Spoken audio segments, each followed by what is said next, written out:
नमस्कार दोस्तों, मैं हनी सिंह स्वागत करता हूं आपका आपके अपने यूट्यूब चैनल 360 पेडागॉग में। और हम पढ़ने वाले आज की वीडियो में factor affecting growth and development या विकास या वृद्धि को प्रभावित करने वाले विभिन्न कारक। तो चलिए बिना किसी देरी के स्टार्ट करते हैं, क्योंकि ये जो टॉपिक है बहुत इंटरेस्टिंग है और इससे बहुत सारे एग्जाम्स में क्वेश्चन पूछे जाते हैं, चाहे वो सीटेट हो, केवीएस हो या डीएसएसबी हो। तो चलिए बिना किसी देरी के स्टार्ट करते हैं। Factors affecting growth and development. अगर हिंदी में इसको बोले तो हम बोल सकते हैं विकास व वृद्धि को प्रभावित करने वाले कारक। ठीक है, तो चलिए समझते हैं। ठीक है, इसमें कुछ दो टाइप के इसके जो फैक्टर्स हैं उनको हमने दो टाइप में डिवाइड किया। एक है इंटरनल फैक्टर, एक है एक्सटर्नल फैक्टर। इंटरनल फैक्टर वो फैक्टर होते हैं जो चाइल्ड से रिलेटेड, मतलब जो एक व्यक्ति से रिलेटेड होते हैं, उसके अंदर ही निहित होते हैं, जो उसके ग्रोथ एंड डेवलपमेंट को क्या करते हैं, काफी अफेक्ट करते हैं। एक होते हैं आपके, ठीक है, इंटरनल फैक्टर, इंटरनल, ठीक है, और एक होते हैं आपके एक्सटर्नल फैक्टर। ठीक है, इंटरनल फैक्टर वो फैक्टर होते हैं जो चाइल्ड के अंतर्गत ही होते हैं, उसके अंदर ही निहित हैं, और वो जो उसके ग्रोथ एंड डेवलपमेंट को प्रभावित करते हैं। तो चलिए समझते हैं पहले इंटरनल फैक्टर्स को। इंटरनल फैक्टर में पहला आपका आएगा हेरिडिटी। हेरिडिटी का मतलब आपको पता ही होगा। हेरिडिटी मतलब ये इसको हिंदी में बोलते हैं अनुवांशिकता, कि एक जो बच्चा, ठीक है, कंसेप्शन के वक्त अपने माता पिता से जीन्स एंड क्रोमोसोम्स के रूप में जो भी चीजें एक्वायर करता है, ग्रहण करता है, उसे बोलते हैं हेरिडिटी, उसे हेरिडिटी बोला जाता है। और हेरिडिटी बच्चे के डेवलपमेंट को कहाँ तक प्रभावित करती है, जैसे कि काफ़ी बार अक्सर मेरे से जो मेरे दोस्त है वो पूछते हैं, यार तेरी हाइट बहुत बढ़िया है, तो उसका कारण क्या है। ठीक है, कि तू कैसी डाइट लेता है या क्या, मतलब एक्सरसाइज वगैरह क्या करता है। तो मैंने उनको बताया कि मेरे घर में सभी की हाइट, मेरे सभी भाइयों की हाइट भी बहुत बढ़िया है, बिकॉज मेरी जो माता पिता जो है उनकी हाइट भी बहुत बढ़िया है। तो हाइट का जो रीज़न है मेनली वो है जेनेटिकली, मतलब माता पिता की अगर हाइट बेहतर है, अच्छी है, तो आपकी भी हाइट अच्छी होगी। वो उसका मेन कारण क्या है, वो आपका हेरिडिटी है। आप अच्छा फूड लेके, अच्छी एक्सरसाइज करके थोड़ा बहुत इंक्रीज कर सकते हो, बट मेन जो फैक्टर है आपकी हाइट का, ठीक है, आपकी बॉडी स्ट्रक्चर का, वो क्या आपका हेरिडिटी। तो हम कह सकते हैं जो आपकी हाइट और जो बॉडी स्ट्रक्चर है वो काफ़ी हद तक आपकी हेरिडिटी, अनुवांशिकता के द्वारा निर्धारित होता है। पहला फैक्टर ये हो गया। दूसरा जो आपका फैक्टर है वो है बायोलॉजिकल कॉन्स्टिट्यूट्स। ठीक है, बायोलॉजिकल कॉन्स्टिट्यूट पढ़ सकते हैं। बायोलॉजिकल कॉन्स्टिट्यूट क्या है कि हमारी जो बॉडी बनी है, इसका मतलब हमारी बॉडी की जो फिजिक्स है या बॉडी केमिस्ट्री है उससे लेना देना है। ठीक है, आइए इसको समझते हैं। इसको एग्जांपल के जरिए समझ सकते हैं। मान लीजिए अगर कोई चाइल्ड क्या है, फिजिकली वीक है, फिजिकली वीक है। अगर कोई चाइल्ड फिजिकली वीक है तो फिजिकली वीक होने से क्या होगा, अगर कोई चाइल्ड फिजिकली वीक है तो उसका क्या होगा, फिजिकल जो डेवलपमेंट है, क्या है, फिजिकल, उसका जो डेवलपमेंट है, फिजिकल डेवलपमेंट क्या हो जाएगा, उसका बहुत स्लो होगा। ठीक है, हो सकता है, होगा कि लगभग बहुत बार देखा जाए कि वो बार बार क्या पड़ेगा, बार बार बीमार पड़ने से उसका फिजिकल डेवलपमेंट प्रभावित होगा। आप जब फिजिकली फील नहीं कर पा रहे हो तो आपको चीज़ें पढ़ भी नहीं सकते, कि आपका मेंटल डेवलपमेंट प्रभावित होगा उससे। अगर आप ज़्यादा बीमार पड़ते हो तो उसका आपका इमोशनल डेवलपमेंट बहुत प्रभाव पड़ता है। मतलब फिजिकली बीमार हुए उससे आपका इमोशनल डेवलपमेंट में प्रभाव पड़ा, कॉग्निटिव डेवलपमेंट, सोशो इमोशनल, सभी जो आस्पेक्ट्स है डेवलपमेंट के, ठीक है, कॉग्निटिव हो गया, ठीक है, सोशल, इमोशनल, सभी को क्या करेगा, ये प्रभावित करेगा अगर आप एक फैक्टर पे क्या क्या होता है, आपका सही से वर्क नहीं करता। इसका एक और एग्जांपल समझ सकते हैं, जो आपकी जो बॉडी का जो क्या है, जो आपका नर्वस सिस्टम है, नर्वस सिस्टम, जो आपका बॉडी में जो नर्वस सिस्टम है, अगर आपकी बॉडी का नर्वस सिस्टम अच्छे से वर्क करता है तो आपकी बॉडी की मूवमेंट, वो आपकी बॉडी की मूवमेंट को रेगुलेट करता है, तो आपकी बॉडी की मूवमेंट अच्छे से हो पाएगी और आपका फिजिकल डेवलपमेंट और कॉग्निटिव, सोशल, इमोशनल सभी डेवलपमेंट अच्छे से होंगे। बट आपका नर्वस सिस्टम अच्छे से वर्क नहीं कर रहा तो आपकी बॉडी की मूवमेंट को वो अच्छे से वो अफेक्ट करेगा। आपकी बॉडी की मूवमेंट अच्छे से नहीं होंगी तो आपका फिजिकल, सोशल, कॉग्निटिव, इमोशनल सभी एस्पेक्ट क्या होंगे, प्रभावित। मेरा कहने का मतलब है कि एक अगर एस्पेक्ट आपका प्रभावित होता है, मतलब अगर फिजिकल डेवलपमेंट आपका अच्छे से नहीं हो रहा तो उससे आपके कॉग्निटिव, सोशल, इमोशनल सभी एस्पेक्ट पे उसका प्रभाव पड़ता है। ये हम पहले पढ़ चुके हैं, ठीक है, प्रिंसिपल ऑफ इंटर रिलेशन के अंतर्गत। ठीक है, ये किससे रिलेटेड, बॉडी मूवमेंट से रिलेटेड होता है। अब हम तीसरा समझते हैं। चलिए, तीसरा आपका हेरिडिटी हो गया, बायोलॉजिकल कॉन्स्टिट्यूट फैक्टर हो गया। अब हम समझते हैं इमोशनल फैक्टर क्या होता है। Emotional factor. इमोशनल फैक्टर का मतलब क्या है कि आपने देखा होगा अगर कोई एक बच्चे के अंदर ज़्यादा नेगेटिव इमोशन है, जितने ज़्यादा बच्चे के अंदर अगर नेगेटिव इमोशन होंगे तो वो उसके जो मेंटल डेवलपमेंट को बहुत गलत तरीके से प्रभावित करेगा। मेंटल डेवलपमेंट के साथ साथ उसका फिजिकल डेवलपमेंट प्रभावित होगा। तो अगर आप ज़्यादा नेगेटिव इमोशंस रखते हो तो वो आपको ज़्यादा नुकसान पहुँचाएगा, बजाय जिसके प्रति आप जेलसी रख रहे हो उसको कोई नुकसान नहीं होगा। ठीक है, आपकी हेल्थ और मानसिक हेल्थ और शारीरिक हेल्थ बहुत गलत तरीके से प्रभावित होगी। ठीक है, अगर आपके अंदर क्या है नेगेटिव इमोशन, क्या है नेगेटिव इमोशंस। नेगेटिव इमोशन जैसे कि आपका फियर हो गया, जेलसी, आपका एंगर हो गया, ठीक है, ये सब एक्सेट्रा, ये सब आपके फिजिकल और मेंटल हेल्थ को बहुत गलत तरीके से प्रभावित करेंगे। इसीलिए कहते हैं कि हमें किसी से जेलसी नहीं रखना चाहिए, क्योंकि हम किसी से जलते हैं तो हम उसका नुकसान नहीं कर रहे, हम अपनी मेंटल हेल्थ और फिजिकल हेल्थ को बहुत गलत तरीके से प्रभावित कर रहे हैं। इसलिए हमें अगर कोई दूसरा ग्रो कर रहा है, अच्छा डेवलप कर रहा है, तो हम उसको देख के सीखना चाहिए, मोटिवेशन लेना चाहिए कि अगर वो ग्रो कर रहा है तो हम भी कर सकते हैं।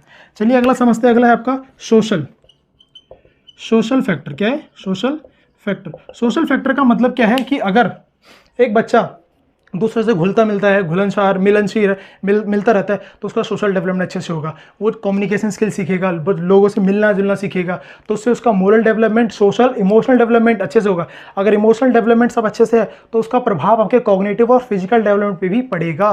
तो हम बोल सकते हैं अगर कोई बच्चा अच्छे मतलब मिलनसार है, लोगों से मिलता है, तो उसका ठीक है सोशल डेवलपमेंट अच्छे से हुआ। ये सोशल नेचर है। अगर आप सोशल फैक्टर या सोशल नेचर ले सकते हैं, उसको ले सकते हैं सोशल नेचर। ठीक है, अगर बच्चे का सोशल नेचर अच्छा है तो उसका प्रभाव क्या पड़ेगा, उसके सभी डेवलपमेंट के एस्पेक्ट पे अच्छा पड़ेगा। अगर सोशल नेचर उसका ऐसा है कि वो मिलना नहीं पसंद करता, दूसरों से ज़्यादा उसको मतलब बातचीत नहीं करता लोगों से, तो उसका सोशल डेवलपमेंट, इमोशनल डेवलपमेंट, बाकी डेवलपमेंट भी क्या होंगे, थोड़े उससे मतलब कम मात्रा में होंगे। ठीक है, ये हमारा कहने का मतलब सोशल डेवलपमेंट से। एक और है इसका, उसका है एक है इंटेलिजेंस। इंटेलिजेंस का मतलब क्या है वो समझे ध्यान से। इंटेलिजेंस का मतलब क्या होता है? इंटेलिजेंस मतलब होता है एबिलिटी टू लर्न, एडजस्ट और टेक राइट डिसीजन, ठीक है, एट राइट टाइम। ये आपका क्या होता है? ये इंटेलिजेंस होता है। ठीक है, तो इंटेलिजेंस भी किसी बच्चे के ग्रोथ एंड डेवलपमेंट को वही प्रभावित करता है।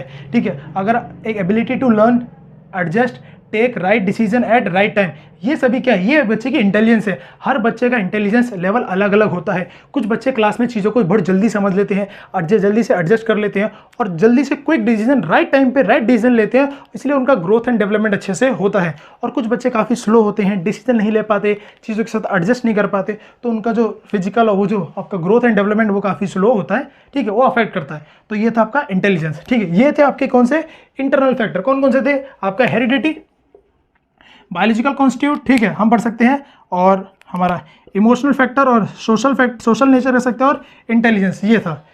एक मिनट समझिए, ये थोड़े मार्कर थोड़े चल नहीं रहे थे इसलिए मैंने चेंज किए वो। एक्सटर्नल फैक्टर, ठीक है, इसमें भी दो फैक्टर आएंगे, दो समझिए ध्यान से। एक होता है इन्वायरमेंट ठीक है, होम ऑफ मदर, कि मदर के जो गर्भ का इन्वायरमेंट है वो, और दूसरा इन्वायरमेंट आफ्टर बर्थ। ये दो चीजें हैं। ठीक है, environment in the वोम of mother, environment after birth, ये दो चीजें हैं इसके अंदर। इन्वायरमेंट इन द वोम में आपको क्या समझना है, इसके अंदर क्या है? ठीक है, जब बच्चा माता के गर्भ में होता है, बहुत सारे लोगों को लगता है भैया ये इंटरनल फैक्टर है, बट ये इंटरनल फैक्टर नहीं है, ये एक्सटर्नल फैक्टर है। क्योंकि बच्चा जहां पे है वो उसके लिए एक एक्सटर्नल क्या है, इन्वायरमेंट ही तो है। जो मदर है वो उसके लिए इंटरनल फैक्टर हो गया, पर बच्चा तो कहीं पर पल रहा है, मतलब गर्भ पल रहा है, तो वो क्या उसका एक्सटर्नल फैक्टर कहा जाएगा, इंटरनल फैक्टर नहीं। इसको ध्यान से समझना आप। ठीक है, इसमें फर्क क्या पड़ता है? फिजिकल एंड मेंटल जो हेल्थ होती है, जो मदर की फिजिकल और मेंटल हेल्थ है, कब? ड्यूरिंग प्रेगनेंसी, वो बहुत इफेक्ट करती है चाइल्ड के ग्रोथ एंड डेवलपमेंट को। अगर मदर की फिजिकल और मेंटल हेल्थ अच्छी है तो उसका पॉजिटिव इंपैक्ट पड़ेगा उसके चाइल्ड के ग्रोथ एंड डेवलपमेंट पे। अगर फिजिकल और मेंटल अच्छी नहीं है तो उसका नेगेटिव इंपैक्ट पड़ेगा उसके बच्चे के ग्रोथ एंड डेवलपमेंट पे। हम समझ सकते हैं न्यूट्रिशन। न्यूट्रिशन न्यूट्रिशन न्यूट्रिशन काफ़ी हद तक इफेक्ट करता है, क्योंकि अगर मदर अच्छा न्यूट्रिशन नहीं ले रही है तो क्योंकि अगर वो अच्छा न्यूट्रिशन नहीं लेगी तो उसके बच्चे को अच्छा न्यूट्रिशन नहीं मिलेगा, तो उसकी ग्रोथ और डेवलपमेंट काफ़ी हद तक क्या होगी, प्रभावित होगी। ये उसके बाद लिख सकते हो single and multiple child. Single and multiple child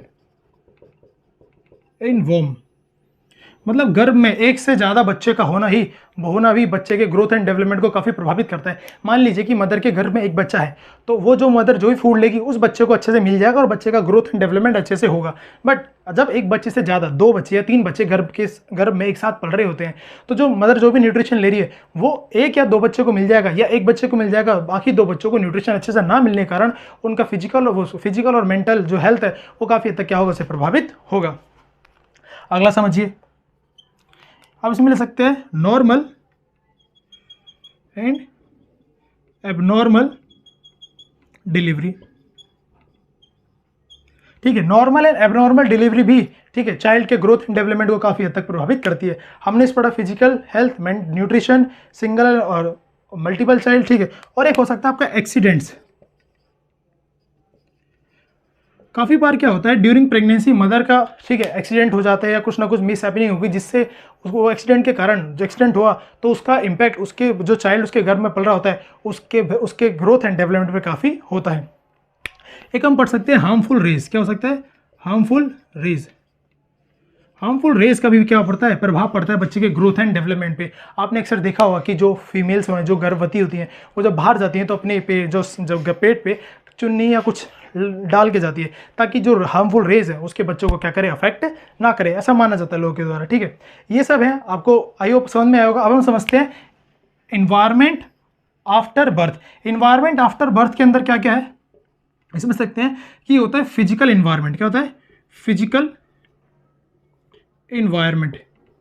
physical environment जहाँ पर बच्चा मतलब पल रहा है, ठीक है, जहाँ पर बच्चा खेल कूद रहा है, जहाँ पर बच्चा सब कुछ कर रहा है, वो इन्वायरमेंट बच्चे के ग्रोथ एंड डेवलपमेंट को काफ़ी हद तक प्रभावित करेगा। अगर फिजिकल इन्वायरमेंट जो चाइल्ड का है वो अगर सेफ है, सिक्योर है, ठीक है, जहाँ बीमारियाँ नहीं है, साफ सफाई है, तो बच्चा अच्छे से ग्रो कर पाएगा। अगर वहाँ ज़्यादा बीमारियाँ होंगी, ज़्यादा दिक्कत होंगी तो बच्चा अच्छे से ग्रो नहीं कर पाएगा, उसको बीमारियाँ लगेंगी तो उसके ग्रोथ एंड डेवलपमेंट को वो नेगेटिवली प्रभावित करेगा।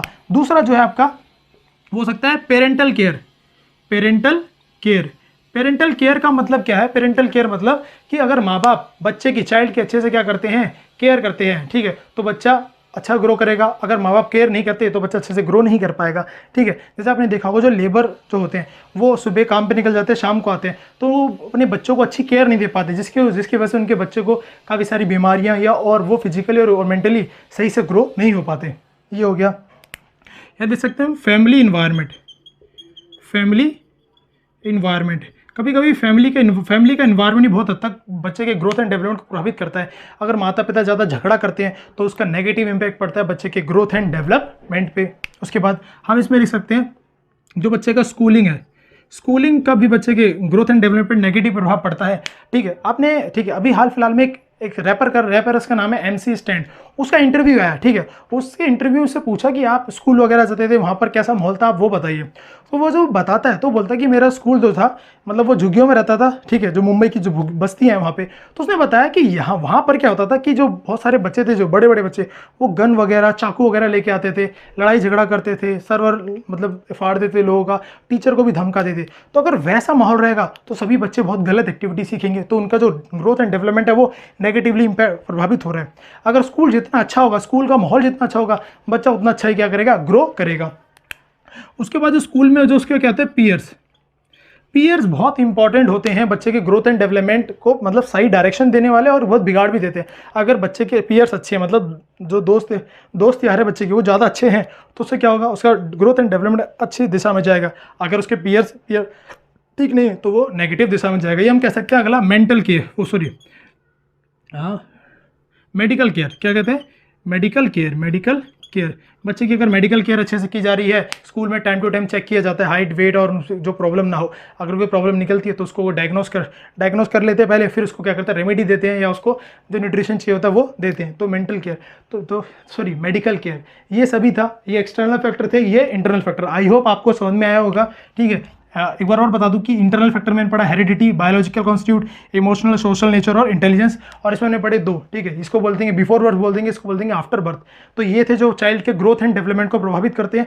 आई होप आपको समझ में आया होगा। तो अगर समझ में आया तो प्लीज़ लाइक शेयर सब्सक्राइब करना ना भूले। हम मिलेंगे अब अगली वीडियो में। धन्यवाद।